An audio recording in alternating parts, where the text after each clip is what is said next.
Coucou les amis, comment ça va aujourd'hui? Je vais très bien et je vous retrouve avec grand plaisir pour évoquer avec vous les niveaux de langue. Je le fais parce que je sais qu'à ce sujet, vous êtes souvent un peu perdus et je voudrais à toutes et tous vous éviter de faire certaines confusions. Des confusions qui sont parfois grosses, parfois graves, qui peuvent venir vous handicaper et fausser votre perception de l'apprentissage d'une langue étrangère.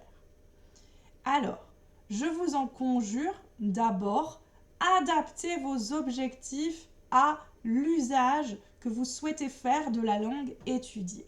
Je m'explique. Si vous souhaitez partir en voyage et vous débrouiller seul, si vous souhaitez communiquer avec l'un de vos amis, n'allez pas étudier d'arrache-pied, n'allez pas vous rendre malade comme si vous prépariez un examen ou une quelconque certification, comme si vous aviez besoin d'une langue dans le contexte professionnel. Non, non, non, vous allez mettre la barre beaucoup trop haute, vous allez générer chez vous des déceptions, des frustrations, voire même une fatigue excessive, voire même des conséquences graves.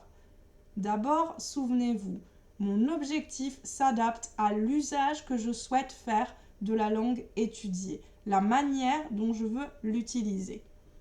Ensuite, je vous invite toutes et tous à faire la différence entre le parler couramment et le bilinguisme. Parler une langue couramment, ça veut dire l'avoir étudiée, soit dans le contexte scolaire, soit par soi-même, en autonomie, et en être arrivé à un stade où on se débrouille, on se fait comprendre dans toutes les situations de la vie courante, sans exception aucune, et on va jusqu'à maîtriser la langue argotique, familière.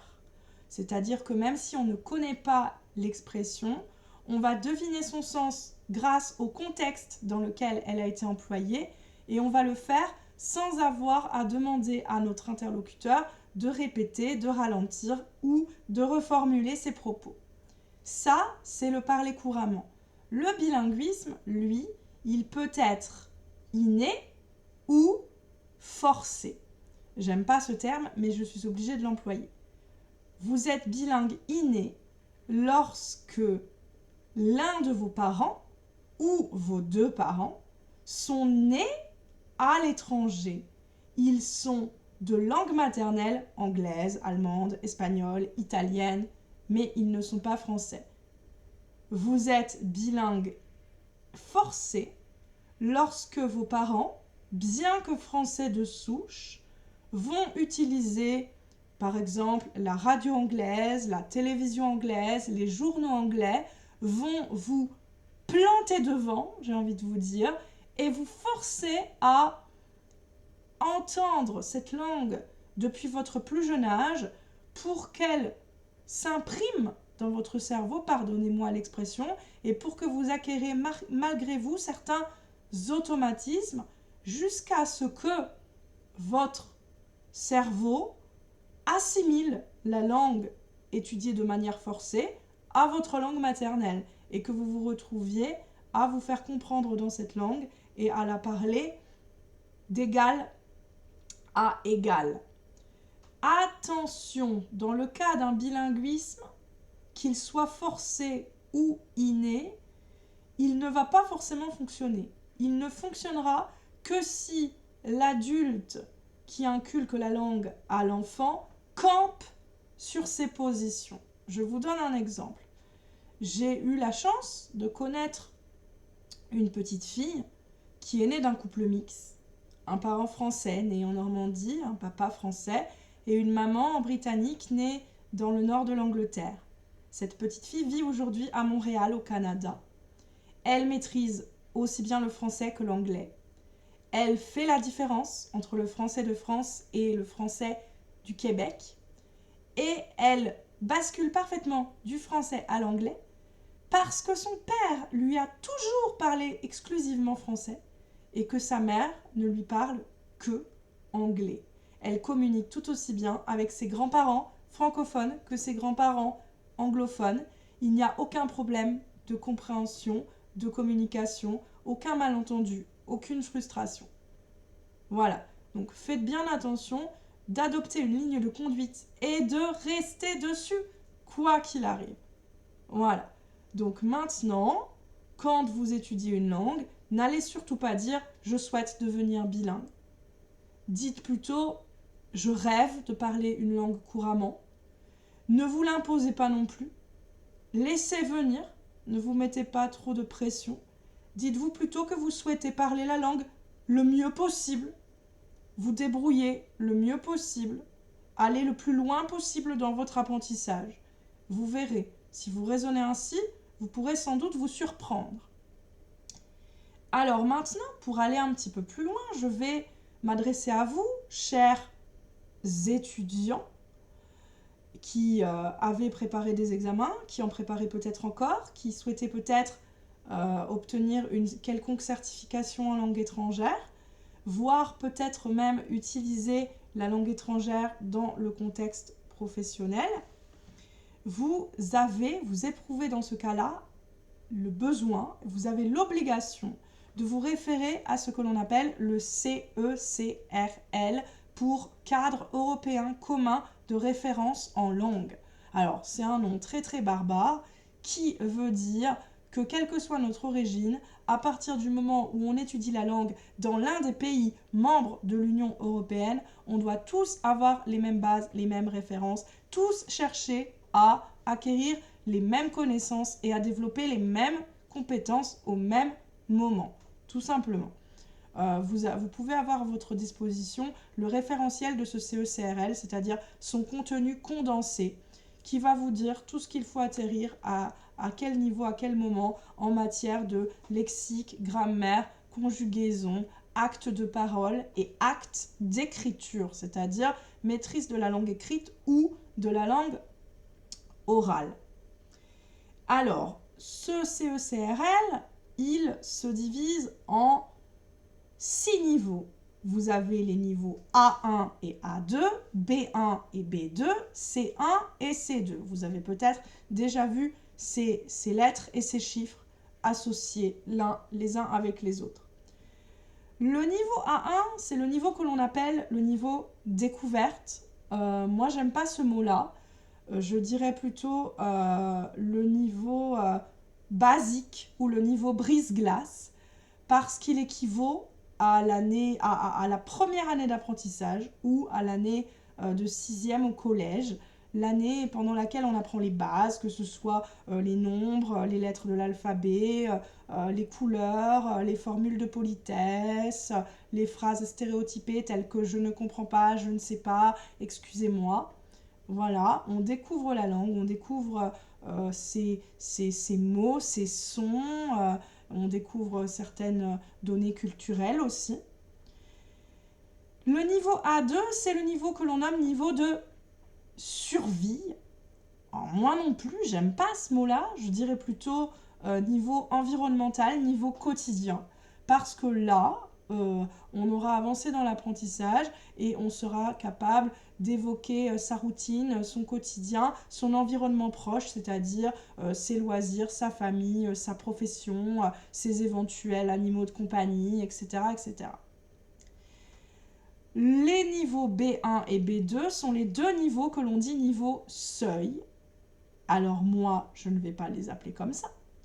Je vais les appeler les niveaux d'autonomie, parce que tout au long de cette étape de notre apprentissage, on cherche à acquérir ce que l'on appelle l'autonomie langagière, c'est-à-dire à ne plus dépendre de qui que ce soit à l'étranger, à se débrouiller seul et à ne pas devoir se reposer sur quelqu'un pour communiquer. D'accord? Donc là, on va apprendre à communiquer et à converser. On va apprendre à diversifier ces conversations, à les étoffer et à différencier les différentes conversations que l'on peut engager avec son interlocuteur. Si vous vous posez des questions sur les types de conversations, je vous renvoie à une vidéo précédemment postée intitulée « L'expression orale ». Les niveaux C1 et C2, ce sont les niveaux que l'on dit niveau de maîtrise. Alors moi, je ne vais pas dire maîtrise, je vais dire plutôt perfectionnement, parce que là, on est jugé non pas autonome, mais indépendant dans la langue. C'est-à-dire qu'on va plus loin que le quotidien. On est capable de basculer de la sphère privée à la sphère professionnelle, du registre courant au registre formel, etc., etc., etc. C'est-à-dire que la langue, hormis le fait de voyager, d'être sur le terrain et d'avoir un parler relativement local, n'a plus... On va dire que sur le plan scolaire ou universitaire, la langue n'a plus de secret pour nous. Voilà. Alors, j'espère que vous y verrez plus clair comme ça. Je vous ai parlé de l'autonomie langagière. Je peux aussi vous parler de l'anglais, enfin de l'étude d'une langue dans un but purement utilitaire. Dans utilitaire, vous reconnaissez utile, c'est-à-dire que vous allez faire ni plus ni moins que de n'exprimer vos besoins. Vos besoins, j'ai besoin de dormir, j'ai besoin de manger, de boire, j'ai besoin de sortir, de me promener, etc.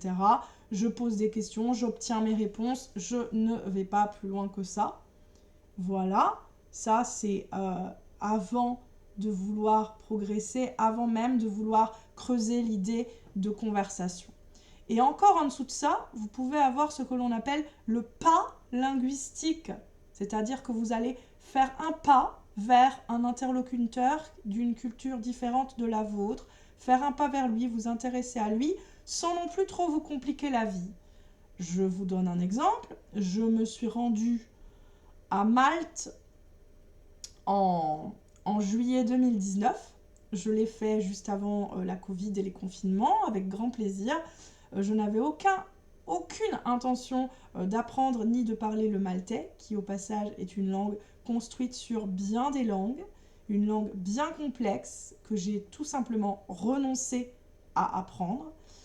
Par contre, pour mettre toutes les chances de mon côté et optimiser mes chances de passer un excellent séjour, je me suis procuré un guide de conversation de langue maltaise qui m'a été proposé par la méthode Assimil, que vous connaissez sans doute, une méthode en autonomie. Et dans ce guide-là, vous aviez à la fois l'écriture et la phonétique de diverses expressions, bonjour, au revoir, bonne nuit, etc. Je ne l'ai pas apprise par cœur, mais j'ai apporté le guide à Malte. Je me suis éventuellement préparée à devoir prononcer ces phrases. Et au final, je me suis préparée pour rien, parce que je ne les ai que très rarement prononcées de mon plein gré. Je les ai au contraire entendues dans la rue, entendues chez mes hôtes, entendues chez leurs amis. Et finalement, elles ont fini, à force d'être entendues, elles ont fini par se copier dans mon cerveau. Et j'ai ensuite pris plaisir, ni plus ni moins que quelques mots à les prononcer. Ils ont été vraiment très touchés et ça leur a donné encore plus envie de me montrer leur île, les différentes villes, les différents sites touristiques et sites naturels d'exception. Voilà, voilà. Ben, écoutez, chers amis, je pense ne rien avoir oublié de capital. J'espère que maintenant vous serez plus au clair avec le niveau linguistique que vous souhaitez viser. Je dis bien viser et non pas atteindre. Ne vous mettez pas la pression, donnez-vous le temps de réussir, laissez venir les choses et vous aurez, je l'espère, de bien belles surprises. En attendant de vous retrouver pour de nouvelles considérations pédagogiques et cognitives, je vous souhaite à tous une excellente fin de journée et une bonne soirée. Bye bye!